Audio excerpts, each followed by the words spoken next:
Alat gerak aktif, rangka bisa gerak sendiri nggak? Nggak, karena terdiri cuma dari tulang. Tulang kan nggak bisa gerak sendiri ya. Sendi bisa gerak sendiri nggak? Nggak bisa juga. Kenapa? Karena sendi sebagai penghubung aja. Otot bisa bergerak sendiri? Nah, bisa. Berarti alat gerak pasifnya yang mana? Rangka sama sendi. Alat gerak aktifnya? Yep. Jadi kalau rangka tulang-tulangan.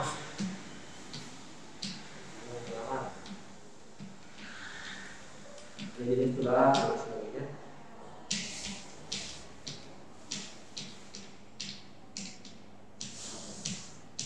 Nah, kemarin sampai kelainan tulang. Oke. Sekarang masuk ke sendi.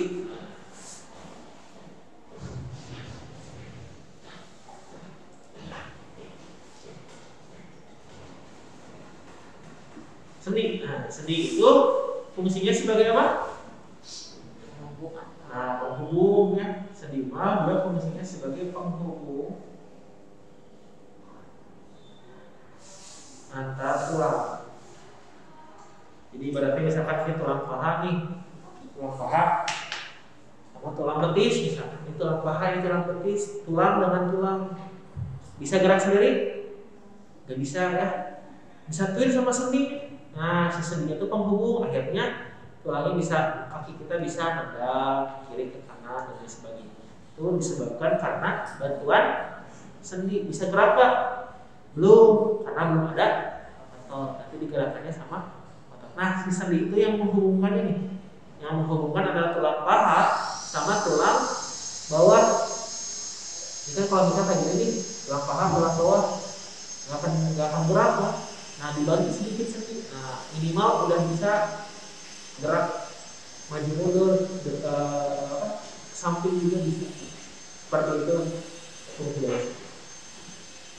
Definisinya, sendi adalah tempat perhubungan antara tulang dengan tulang.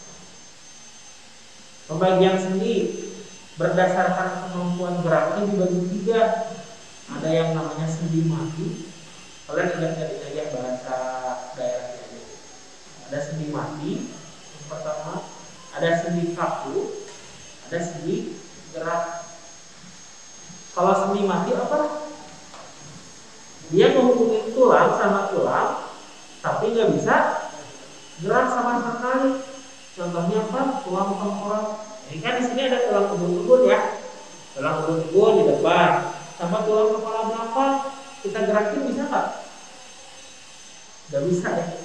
Nah, semua tulang tengkorak itu termasuk ke sendi mati.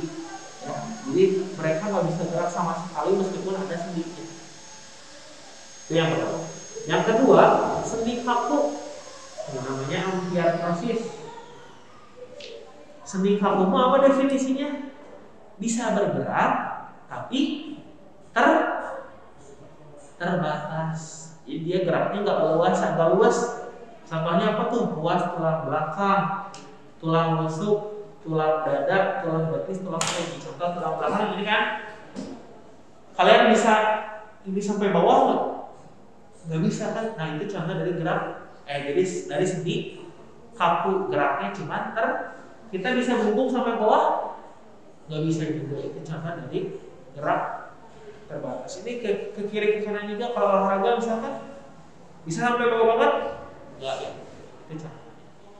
Tulang rusuk juga sama. Kita bisa angkat tulang rusuk ya. Nah, tulang dada bisa kan? Kembang kempis itu gerak terbatas. Kenapa tulang rusuk sama tulang dada harus bisa bergerak? Organ dalam betul, tapi kenapa harus bisa bergerak? Dalamnya ada apa? Ada paru-paru masih ada terus kan, kembang kempis kan. Nah, akhirnya si tulang rusuk dan tulang dada juga bisa ngikut. Ya, jadi gerak. Yang ketiga ada yang namanya diartrosis atau sendi gerak. Ini geraknya lebih leluasa. Ini yang kalian pelajari di SD. Ada sendi perut, ada sendi putar, ada sendi lucu, sendi pelana, sendi menggeser sendi pendulum. Nanti kita lihat contoh-contohnya di slide selanjutnya. Nah, kalian juga bakal belajar tentang gerakan sendi. Ada yang namanya ekstensi dan fleksi. Jadi kita lihat gambarnya. Abduksi, adduksi, dan seterusnya. Dan ada juga kelainan. Ada dislokasi, ada kesleo, ada radang, ada asam urat. Nah, bacakan. Yang pertama, berarti ini termasuk apa? Sendi mati, sendi kaku, atau sendi gerak? Sendi gerak, ya. Ini termasuk diartrosis atau sendi gerak. Yang pertama ada sendi peluru. Cirinya adalah dia bisa gerak ke segala arah. Di mana adanya peluru? Di bahu. Tangan kita bisa ke depan. Mau kemana juga bebas ya. Nah, segala arah ini contoh dari sendi peluru. Istilahnya peluru kan bisa ditembakin kemana aja kan. Selain ini mana lagi? Ini gelang bahu, gelang kaki. Juga ada sendi di sini. Makanya kita bisa ke depan, samping. Ya, ini contoh dari sendi peluru.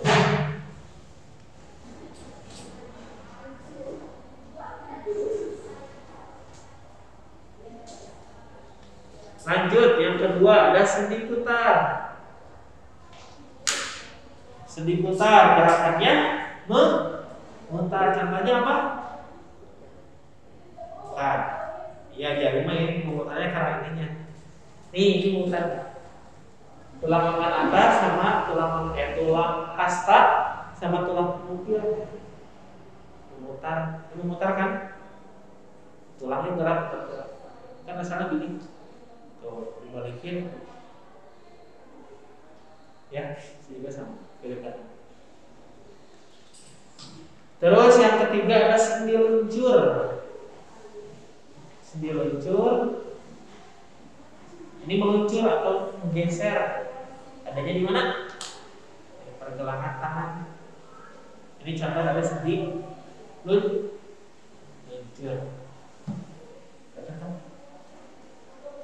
Yang keempat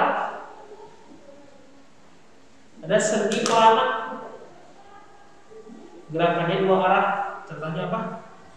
Nih, sendi pelana. Depan ke belakang aja, depan. Sendi pelana. Terus yang kelima ada sendi engsel, yang paling familiar. Kalau sendi engsel arahnya cuma satu. Contohnya apa? Contoh sendi engsel. Nih, situ sama yang mirip sama situ apa? Engsel pintu. Itu bukan engsel pintu ya. Kenapa disebutnya engsel pintu? Karena geraknya cuma satu arahnya cuma ke bawah doang kan? Itu sendi engsel. Terus yang keenam, sendi kondyloid ini mirip sama sendi luncur. Dia ada di pergelangan. Makanya kenapa kalau bisa kayak gini? Ini pengaruh dari sendi kondyloid. Sendi gerakan. Oh iya, contoh-contohnya. Nah, ini ada gerakan-gerakan sendi. Gerakan sendi ini abduksi namanya. Abduksi ini aduksi. Yang ini nambahin B doang. Abduksi ini aduksi. Terus ini fleksi, ini ekstensi fleksi. Terus elevasi depresi. Elevasi ke atas. Makanya kenapa bahasa Inggrisnya elevator ke atas kan? Elevator. Yang namanya depresi dulu kan elevasi depresi. Pronasi, supinasi. Ini supinasi. Terus buka rahang, protraksi, ini retraksi. Kalian makan kan protraksi retraksi. Terus ada inversi, inversi. Biasanya kalau pemanasan kayak gini kan 1, 2, 3, 4, 5, 6, 7, 8, 1, 2, 3, 4, 5, 6, 7, 8. Kenapa di pemanasan ada gerakan kayak gini? Kenapa? Takut apa? Takut ada ekal. Salah satunya takut cedera ya. Iya betul, karena sendi itu kan salah satunya untuk dipakai gerak. Kita olahraga lari misalnya main bola, main basket, lari, atletik ya. Itu kan basicnya dari kaki atau dari sendi-sendi. Makanya kenapa ada pemanasan seperti itu. Terus ada kelainan atau penyakit sendi. Yang pertama ada dislokasi bahu. Ini bahu normal kayak gini nih. Dislokasi bahu, ngicel, pindah posisi. Contohnya kayak Muhammad Salah di final UCL sama Sergio Ramos. Ya, nah, ini dislokasi bahu. Jadi harusnya normalnya di sini dudukannya. Nah, si tulang ini ngegeser ke bawah atau bukan pada tempatnya. Ini namanya dislokasi. Di posisi sendi bukan pada tempat. Yang kedua juga sama, ini mirip sprain. Jadi kadang tadi kata siapa lagi?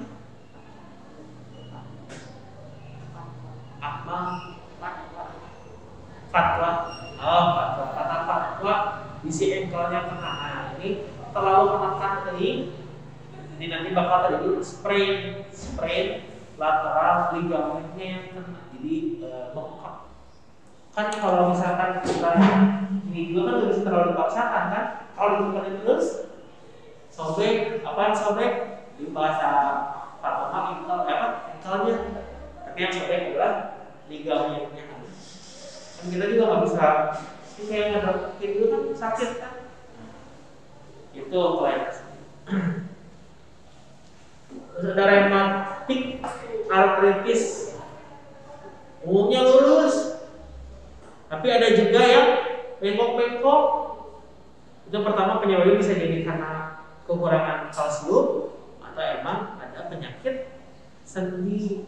Jadi bengkok-bengkok, ya sendinya berarti rusak ya, terjadi cedera. Suka ini nggak kepeletekan tangan. Nah dia sebetulnya mah tidak terlalu baik ya, kayak gini takut, tapi bisa juga secara pribadi suka ya. Cuman jangan terlalu dipaksakan aja. Ini kan ada sendi ya, antara itu dengan itu ada sendi kan. Kalau dipaksakan ini juga yang berat kayak gini. Terus ada gout 3-4 nih, joint pain, apa namanya? Joint pain. Nah, ini kan ada tulang pipa nih, Ini tulang pipa juga, atau kan tulang apapun juga. Nah, di tengah-tengahnya ada sendi. Nah, sendi ini cedera. Kenapa? Bisa jadi karena terlalu sering digunakan, terlalu lama digunakan dan sebagainya. Atau mungkin ada bakteri masuk. Namanya apa? Peradangan nih, gambaran sendi normal dan sendi yang mengalami peradangan atau osteoartritis. Yang kelima juga sama, ada bone erosis, jadi kekurangan kalsium.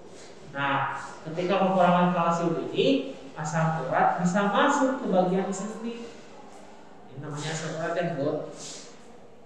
Ini yang menyebabkan gampang pegel kalau berdiri, pegel kalau jalan karena kekurangan kalsium. Utamanya kalau penyakit tulang itu, penyakit sistem tulang kaku nggak jauh dari kalsium. Makanya kalian masih dalam tahap pertumbuhan nih, banyakin, bukan banyakin dalam artian banyak ya, cuman cukupin asupan kalsium. Sampai situ dulu. Ada pertanyaan tentang sendi sebelum maju ke sistem otot.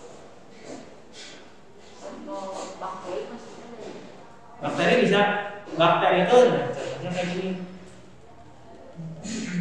Kalau yang menyerang ke sendi, nah, awalnya dari sini. Kalau bakteri, nah dari tulang. Karena kan tulang bisa sobek kan. Nah, sobekan itu yang bisa menyebabkan bakteri masuk. Bakteri masuk gak cuma ke tulangnya aja, bahkan tadi bisa ke sendinya. Awalnya dari frakturan. Ada lagi?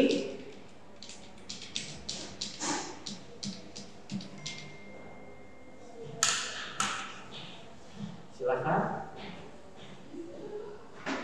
Sebentar ya, kita habisin materi bab 1. Lanjut dulu ya. Nah, sekarang ke sistem otot atau alat gerak aktif. Kenapa dia disebut alat gerak aktif? Karena dia bisa bergerak sendiri atau bisa menggerakkan. Otot membentuk 43% berat badan. Jadi kalau misal sebelahnya Fatwa siapa namanya? Ziar berat badan berapa sih? Berat badan 35. Nah, berat badan Ziar misalkan 35.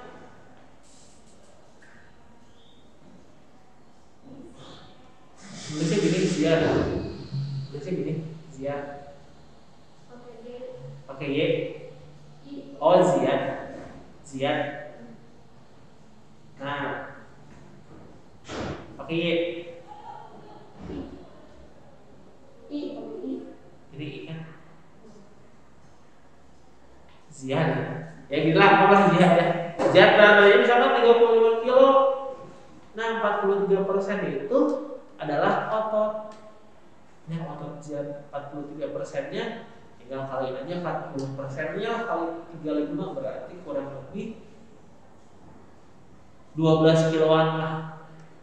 12 kilo itu berat badan, 12 kilo itu adalah sistem ototnya Ziad. Sepertiganya merupakan protein. Hanya otot mah suplai makanannya dari daging.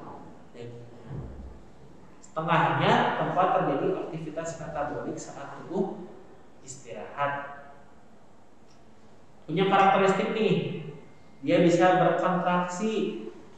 Ya, kalau kita lari itu berkontraksi. Dia bisa memanjang. Nih, ini juga kan sama memanjang. Awalnya istirahat nih, pas diginiin narik kan sebetulnya. Ini memanjang. Terus karakteristik yang ketiga elastis. Setelah memanjang dia bisa balik lagi nggak? Balik lagi ke posisi asal. Fungsi otot yang pertama menghasilkan gerakan rangka. Tadi sebagai alat gerak aktif yang menggerakkan tulang. Mempertahankan posisi tubuh, menyokong jaringan lunak itu dalam artian dia melindungi jaringan-jaringan yang ada dalam tubuh. Terus mempertahankan suhu tubuh. Mempertahankan suhu tubuh maksudnya apa? Semakin banyak otot, semakin hangat. Oh iya, otot ini dalam bahasa kita biasanya disebut daging. Dagingnya kemarin kurban nih, yang kalian makan itu sebetulnya otot, ya bagian ototnya. Makanya suka ada perbedaan ketika kalian makan daging bagian punduk sama daging bagian kaki, misalkan sapi. Kalau yang sapi bagian kaki mah lebih alot biasanya dagingnya, karena sering dipakai buat gerak. Sedangkan bagian punggung kan itu yang paling mahal kan, sirloin, tenderloin, itu karena dia yang paling lembut, paling mudah kayak gitu. Oh, belum dibahas ini. Kenapa disebut mempertahankan suhu tubuh? Karena semakin banyak daging, itu suhu tubuhnya semakin hangat. Ya, kebalikannya, yang kurang otot atau kurang daging itu semakin dingin. Ya, contoh maaf ya, orang yang gendut biasanya suhu tubuhnya lebih hangat. Misalnya kalau kedinginan tinggal peluk diri sendiri aja. Tapi kalau orang yang agak kurus itu dia nggak bisa meluk sendiri juga masih kedinginan, gitu ya, diselimutin atau diangkatin dan sebagainya. Ada berapa sih jenis otot di manusia? Ada 3. Yang pertama otot jantung, adanya di jantung. Ini otot jantung cuma di jantung, nggak ada di tempat lain. Jadi kita lihat karakteristik. Otot rangka yang kedua adanya di mana? Otot rangka ada di ini, tangan sama kaki. Ini otot rangka. Sama otot polos. Yang ketiga otot polos adanya di pencernaan, pembuluh darah.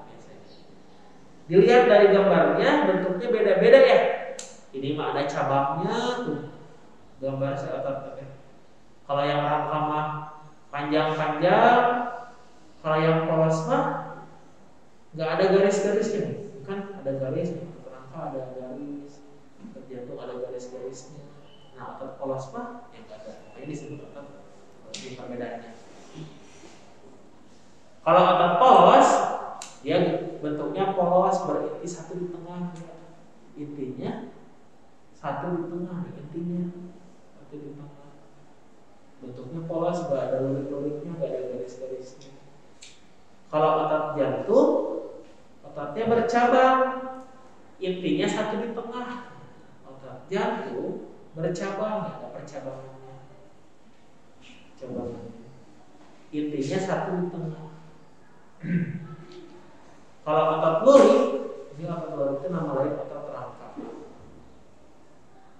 Kalau otot lurik, ukuran selnya panjang, intinya banyak, tempatnya di tepi. Ini panjang, intinya banyak di satu sel, ada 1, 2, 3, tapi nempelnya nggak di tengah, jadi pinggir-pinggir sel. Nah, itu perbedaan.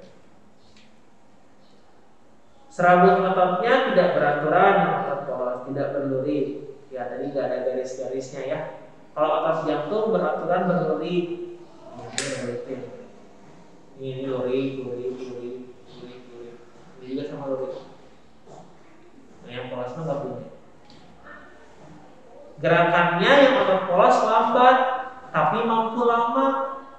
Contoh, bayangin otot polos pencernaan kan, gerakannya lambat nggak? Lambat ya, makanya pencernaan misalkan nih atlet jarak antara makan ke pertandingan itu paling ideal minimal 2 jam sebelum bertanding. Kenapa harus 2 jam? Karena gerakannya lambat, dia harus dicerna dulu, harus dipecah dulu makanannya. Tapi mampu lama. Ya, dari jarak makan ke lapar lagi kan bisa lama juga kan. Kalau otot jantung, dia gerakannya terus-menerus, lama, ritmis. Otot jantung terus-menerus, kebayang nggak otot jantung kerjanya nggak terus-menerus, nggak akan kepompa ya darahnya. Nah, otot jantung karena tugasnya untuk mengalirkan darah, makanya kerjanya terus-menerus pakai ototnya otot jantung. Kalau otot lurik, kerjanya cepat. Tapi nggak tahan lama. Coba misalkan ya, Zia belakang fatwa siapa? Mauludin. Misalkan Mauludin posisinya lagi duduk, terus tiba-tiba dipanggil sama Ustaz Rafiq, Mauludin di sini. Mauludin mampu langsung gerak cepat nggak? Bisa kan? Nah itu yang digerakkan adalah otot lurik atau otot rangka. Tapi kalau misalkan mau lari-lari terus lagi olahraga, bakal capek nggak? Capek kan? Tidak mampu lama. Nggak tahan lama. Tapi bisa bekerja cepat. Kerja sarafnya otonom, somatik. Apa otonom itu? Tidak sadar. Ini juga sama tidak sadar. Kalau somatik ini sadar. Maksudnya apa? Kerja otot polos mah nggak usah diatur sama otak. Kita makan aja kan bisa. Bismillahirrahmanirrahim. Otak nyuruh nggak? Otak polos kamu kerja olah makanan, enggak kan? Enggak kayak gitu. Sama otot jantung juga, otot jantung kamu pompa darah, enggak juga. Makanya disebut kerja secara tidak sadar. Tapi kalau otot rangka atau otot lurik itu kerjanya sadar. Misalkan mau ngambil pulpen misalkan ke situ, berarti kita harus bergerak, otak juga nyuruh, berarti harus ngambil barang ke situ, geraklah. Itu secara sadar. Contohnya terdapat di lambung, uterus rahim, ampuloid, pembuluh darah dan rahim. Ini sama aja uterus rahim. Ini ada di jantung, ini ada di otot gerak. Dua slide terakhir, penyakit otot. Ada yang namanya hernia. Hernia atau bahasa Sunda, bukan Sunda, bahasa daerahnya namanya turun berok. Turun berok. Nah, turun berok itu artinya, maaf ya, ini daerah sini, ini bagian reproduksi, bagian bawah. Ini bagian pencernaan. Ini kan usus ya, ini reproduksi. Nah, turun berok itu usus yang ada di dalam pencernaan ini bisa turun ke bagian bawah, artinya pecah. Si abdominal wall-nya atau dinding abdomennya pecah. Kenapa? Penyebabnya biasanya karena tekanan tinggi abdominal. Biasa contohnya orang pelayan sakso itu kan kalau niup sakso, biola atau sakso itu kan butuh energi ya, nahan kan. Nah itu kalau kekencengan, terlalu lama, itu naudzubillah bisa menyebabkan seperti ini. Tapi bukan mendoakan pelayan sakso dapat penyakit kayak gini ya.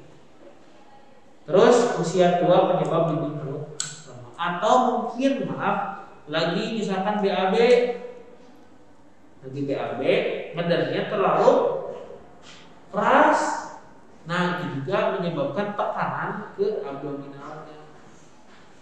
Alhamdulillah bisa menyebabkan hernia. Makanya kalau misalkan susah BAB, jangan dipaksain, disuplai aja sama obat, misalkan obat pengencer BAB-nya, misalkan obat pengencer feses seperti itu. Nah, terakhir ini mirip-mirip, ada yang spasme. Kalau spasme kontraksi mendadak dari satu otot di luar kehendak, sama kayak kram. Cuman kalau spasme ini lebih ke tenggorokan. Jadi kadang-kadang dicengkok apa ya? Sebukan. Ini karena kontraksi mendadak dari satu otot di luar kehendak. Kan balik lagi, otot pencernaan kan kerjanya secara tidak sadar. Nah, makanya bisa menyebabkan kerja di luar kehendak. Kalau kram kontraksi otot terus menerus secara involunteer, sama itu juga. Konvulsi atau kejang-kejang juga sama. Kontraksi involunteer terus menerus dan terasa hebat dari suatu kelompok otot. Contohnya ketika demam tinggi, ketika epilepsi juga bisa menyebabkan kejang-kejang karena adanya kontraksi otot di luar kehendak. Sampai situ ada pertanyaan, silakan ditanyakan terkait dengan sendi dan otot secara khusus, atau mungkin ada pertanyaan lain tentang tulang.